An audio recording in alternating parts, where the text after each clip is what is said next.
혹시 이런 경험이 있으신가요?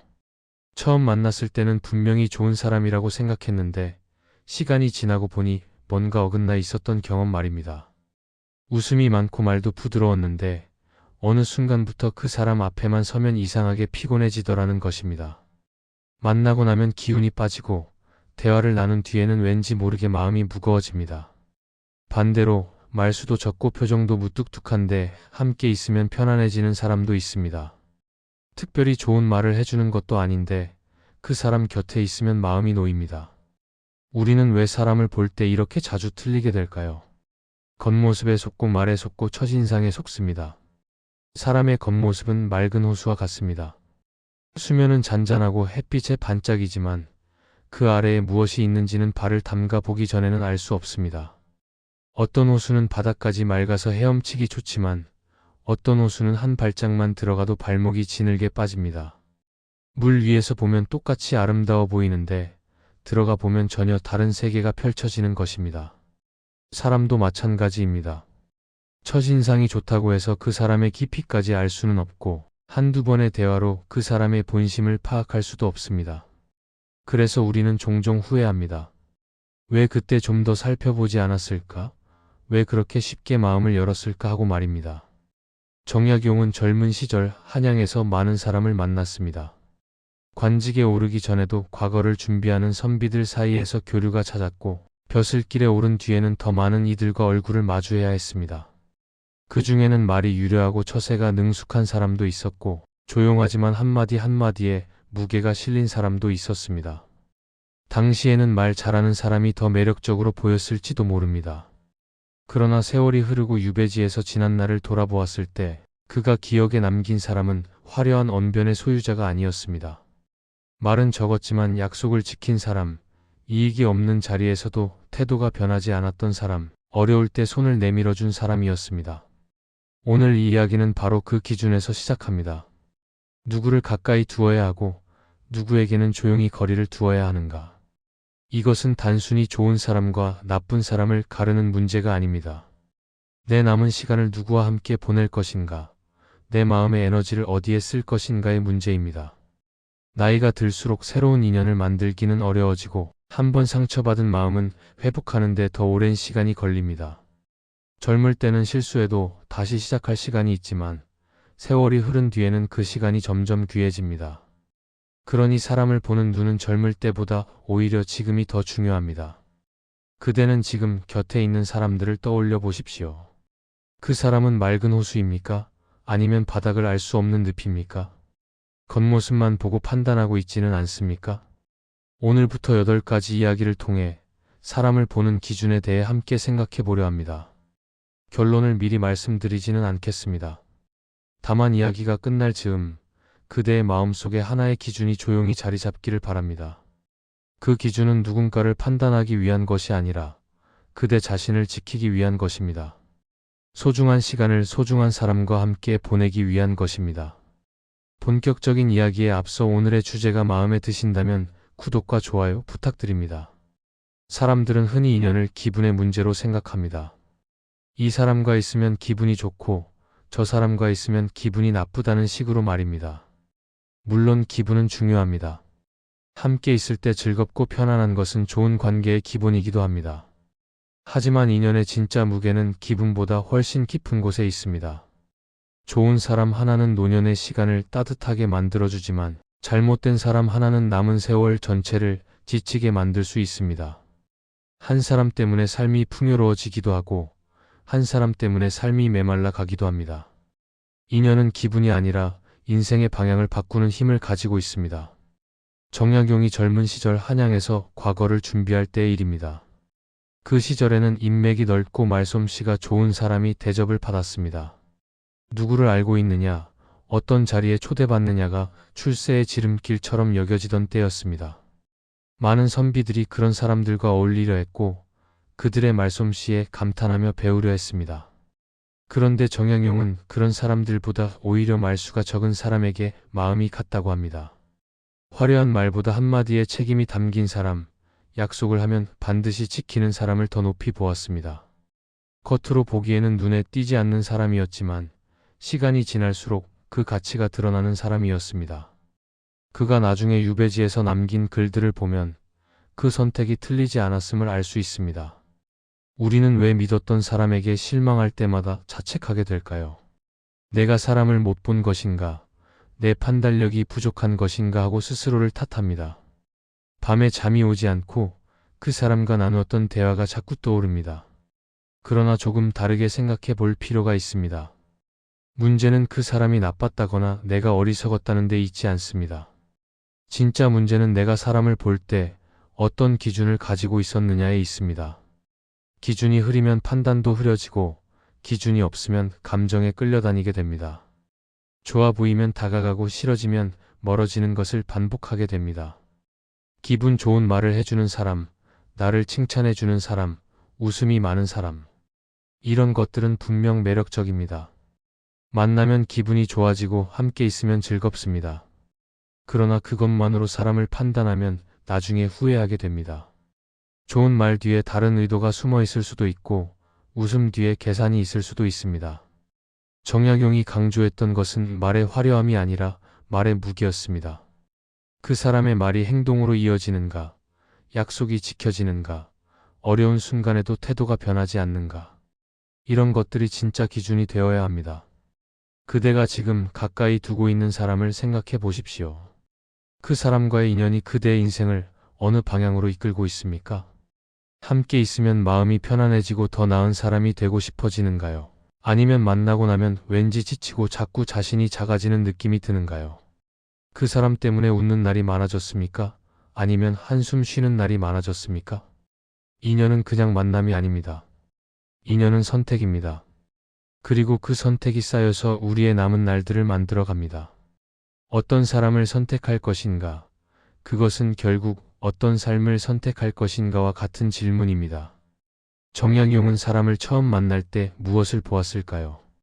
얼굴빛이 밝은가? 옷차림이 반듯한가? 웃음이 많은가? 물론 이런 것들도 눈에 들어왔을 것입니다. 사람을 만나면 누구나 먼저 겉모습을 보게 됩니다. 그러나 그가 진짜로 살펴본 것은 따로 있었습니다. 바로 그 사람의 말이 사리에 맞는가 하는 것이었습니다. 말이 이치에 닿아 있는가? 앞뒤가 맞는가? 듣는 사람을 배려하고 있는가? 화려한 수사보다 말의 논리와 진정성을 먼저 보았습니다. 이런 것들이 그에게는 사람을 가늠하는 첫 번째 자가 되었습니다. 말은 단순한 소리가 아닙니다. 말은 그 사람의 생각이 밖으로 나온 것이고, 생각은 그 사람이 평소에 무엇을 중요하게 여기며 살아왔는지를 보여줍니다. 무심코 던진 한마디에도 그 사람의 가치관이 묻어나오고, 농담처럼 한 말에도 평소의 생각이 드러납니다. 그래서 말은 지식의 문제가 아니라 습관의 문제입니다. 책을 많이 읽어서 말을 잘하는 것이 아니라 오랜 시간 동안 어떤 태도로 살아왔는지가 말에 배어 나오는 것입니다. 습관은 하루아침에 만들어지지 않습니다. 수십 년의 삶이 쌓여서 습관이 되고 그 습관이 말로 나타납니다. 그러니 말을 들으면 그 사람의 바닥이 보인다는 것은 과장이 아닙니다. 어떤 사람은 단 한마디로 신뢰를 쌓습니다. 많은 말이 필요하지 않습니다.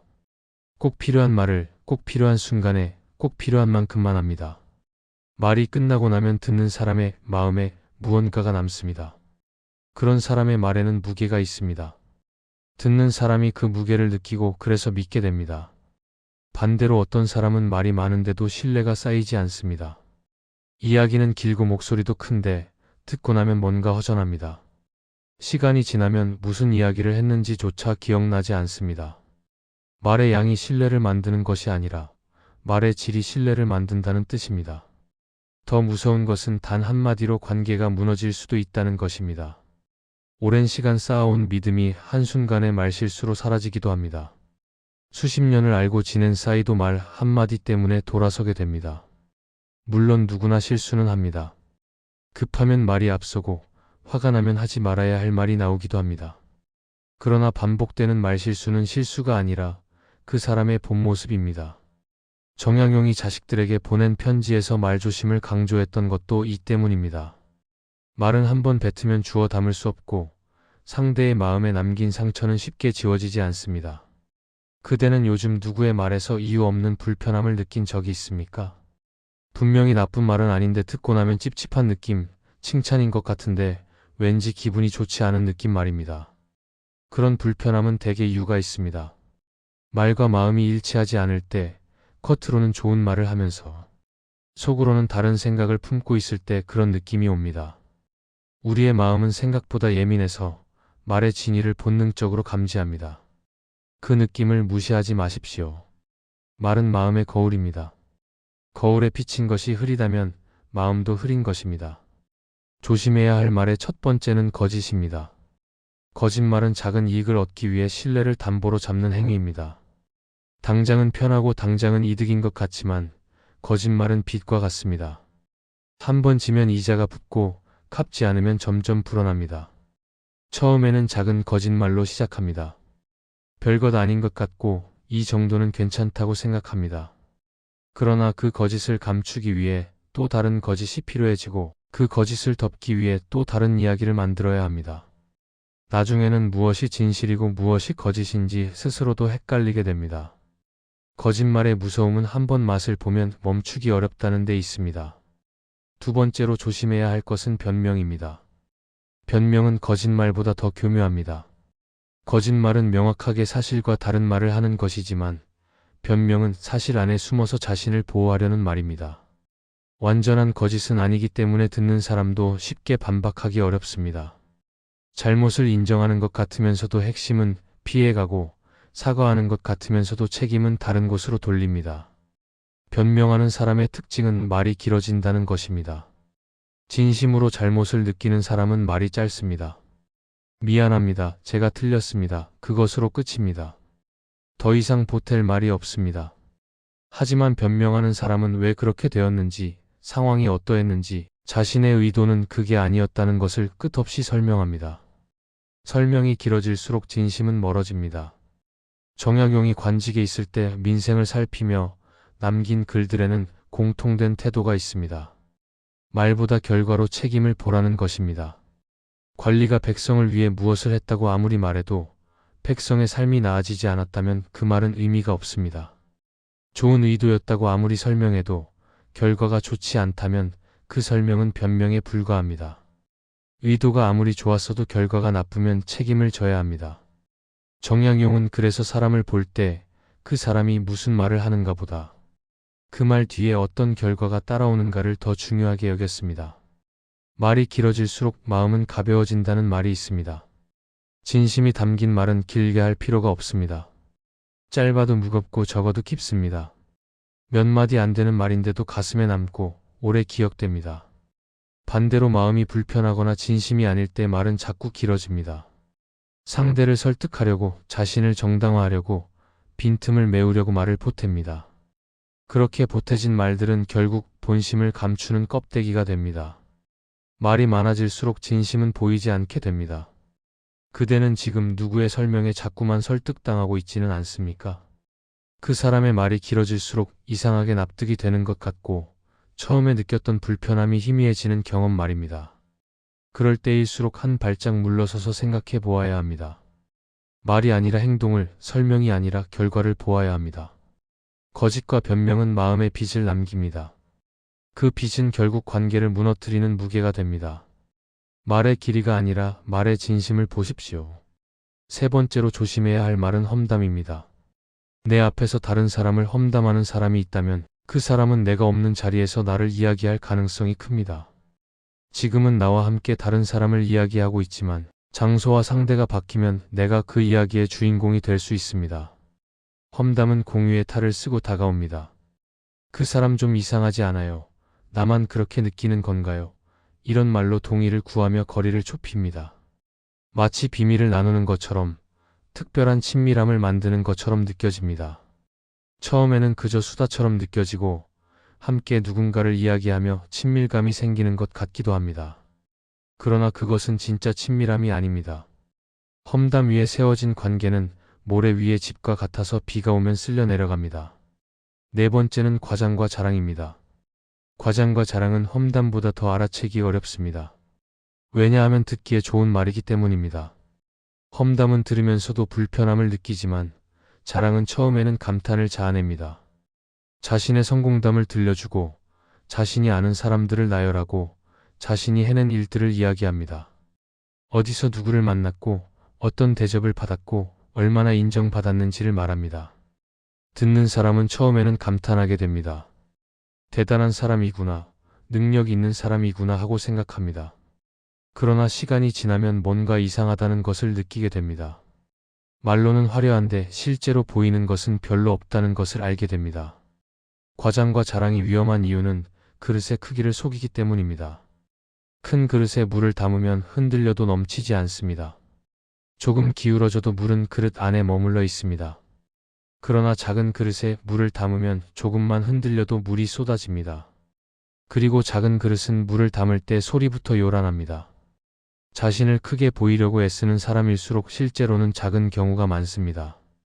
부족함을 말로 채우려 하고 비어있음을 소리로 감추려 합니다. 진짜 큰 사람은 자신을 드러낼 필요를 느끼지 않습니다. 이미 있는 그대로 충분하기 때문입니다. 굳이 말하지 않아도 주변에서 알아봅니다. 정약용의 글에는 자랑이 없습니다.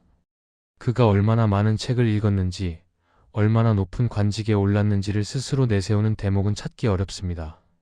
오히려 자신의 부족함을 인정하고 자신이 몰랐던 것을 깨달았다고 고백하는 부분이 많습니다. 유배지에서 농부에게 배웠다고 쓰고 어린 제자의 말에서 깨달음을 얻었다고 기록합니다. 그것이 그의 글에 신뢰를 주는 이유입니다. 말이 크면 클수록 행동은 작아 보이고 말이 겸손할수록 행동이 빛나게 됩니다. 그대가 보아야 할 것은 말의 크기가 아닙니다. 말이 끝난 뒤에도 남아있는 행동의 무게입니다. 화려한 말 뒤에 무엇이 있는지, 그 사람이 말한 대로 살고 있는지를 지켜보아야 합니다. 말의 옷은 번쩍이는데 삶의 안감이 비어있는 사람이 있습니다. 겉은 화려한데 속은 텅 빈 사람이 있습니다. 그런 사람의 말에 휘둘리지 마십시오. 진짜를 보려면 조금 더 기다리고 조금 더 지켜보아야 합니다. 5번째로 조심해야 할 것은 약속을 가볍게 여기는 사람입니다. 약속은 말과 행동을 연결하는 다리입니다. 말로 한 것을 행동으로 옮기겠다는 의지의 표현이고 상대에 대한 존중의 표시입니다. 그 다리가 튼튼한 사람은 신뢰할 수 있고 그 다리가 흔들리는 사람은 언제 무너질지 모릅니다. 약속을 쉽게 바꾸는 사람은 결국 사람도 쉽게 바꿉니다. 오늘은 이 사람과 약속하고 내일은 저 사람과 약속하며 상황에 따라 유리한 쪽으로 움직입니다. 더 좋은 자리가 생기면 먼저 한 약속을 미루고 더 이익이 되는 사람이 나타나면 기존의 관계를 뒤로합니다. 그런 사람에게 관계란 필요에 따라 쓰고 버리는 도구에 가깝습니다.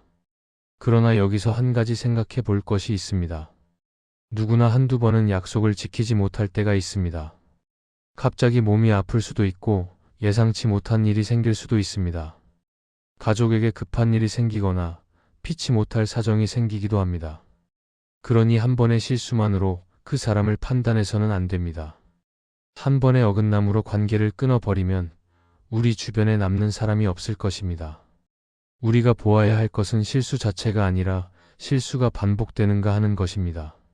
한 번은 실수이지만 2번은 경향이고 3번은 습관입니다. 같은 일이 3번 반복되면 그것은 우연이 아니라 그 사람의 패턴입니다. 정약용이 자식과 제자에게 강조했던 것도 바로 이 점이었습니다. 한 번의 잘못보다 그 뒤의 태도가 더 중요하다는 것입니다.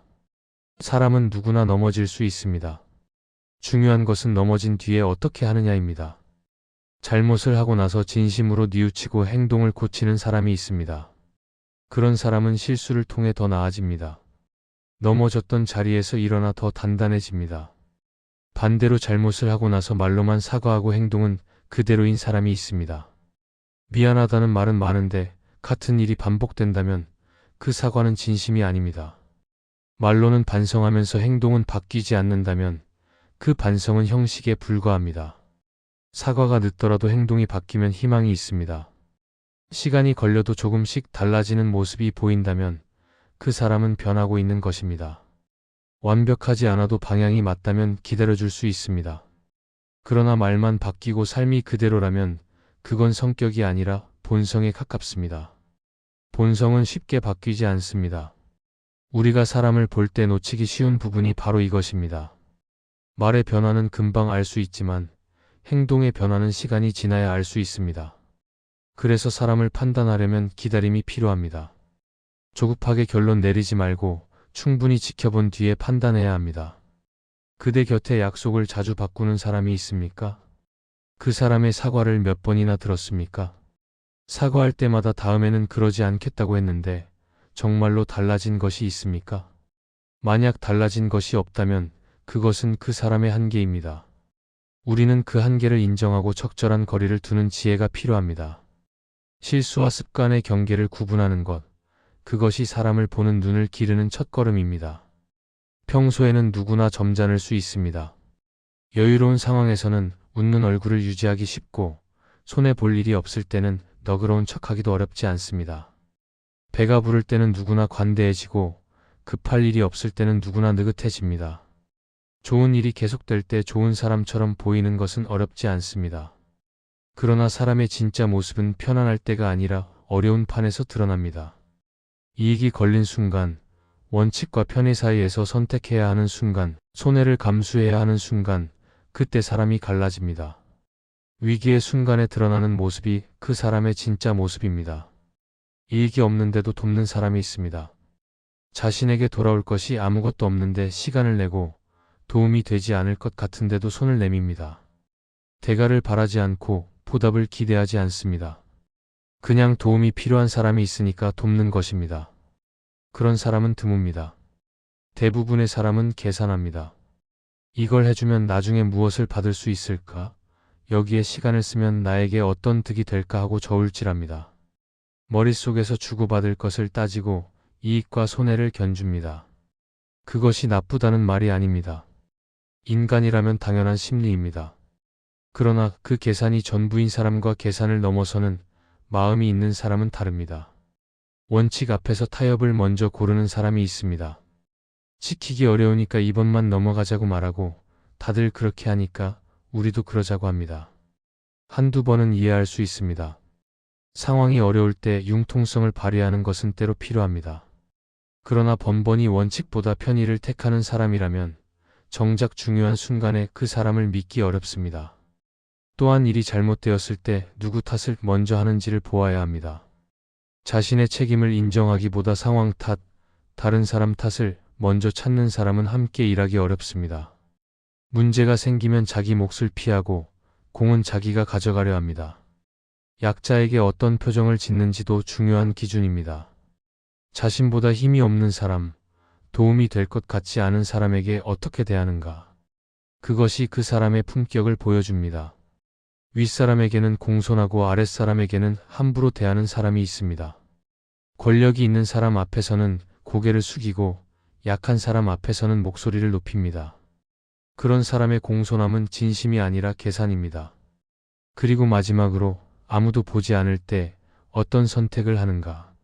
이것이 가장 정직한 기준입니다. 눈치 볼 사람이 없을 때도 바르게 행동하는 사람이야말로 믿을 수 있는 사람입니다. 정약용이 유배지에서 사람을 다시 보게 된 것도 바로 이런 순간들이었습니다. 그가 높은 자리에 있을 때 주변에 많던 사람들이 유배 소식이 전해지자 하나둘 떠났습니다.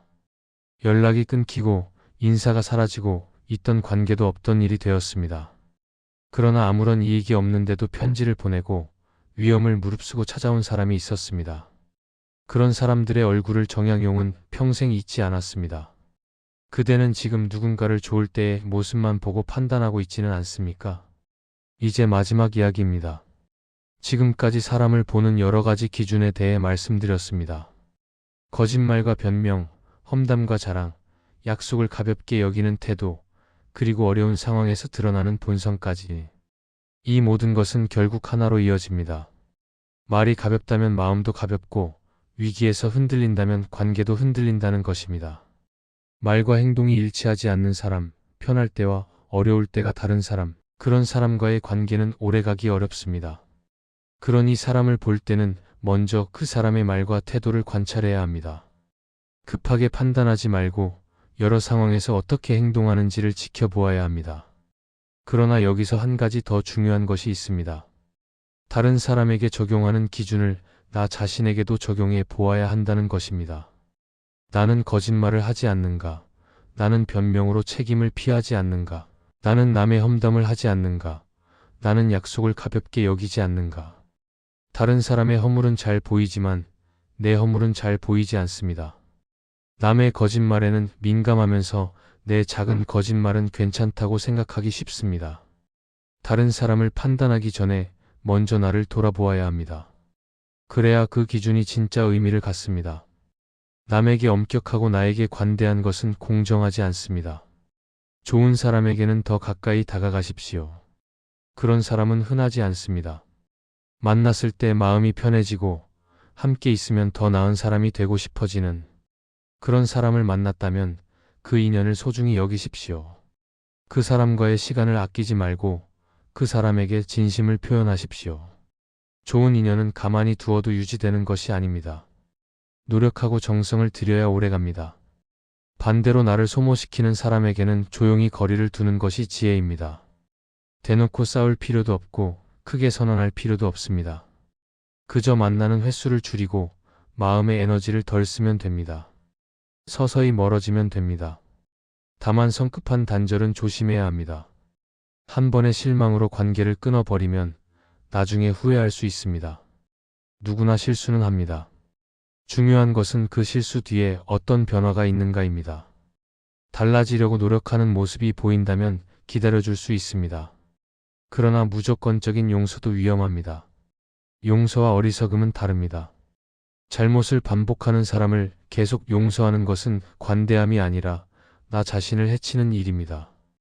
같은 상처를 반복해서 받으면서 그것을 용서라고 부르는 것은 착각입니다. 자기 자신을 지키는 것도 중요한 덕목입니다. 정약용은 긴 유배 생활 동안 많은 것을 잃었지만 끝까지 남아있던 것이 있었습니다. 진심으로 자신을 아껴준 사람들의 기억이었습니다. 화려했던 시절의 인맥은 흩어졌지만 어려울 때 손을 내밀어준 사람들의 얼굴은 선명했습니다. 권력도 지위도 재산도 사라졌지만 진심은 남았습니다.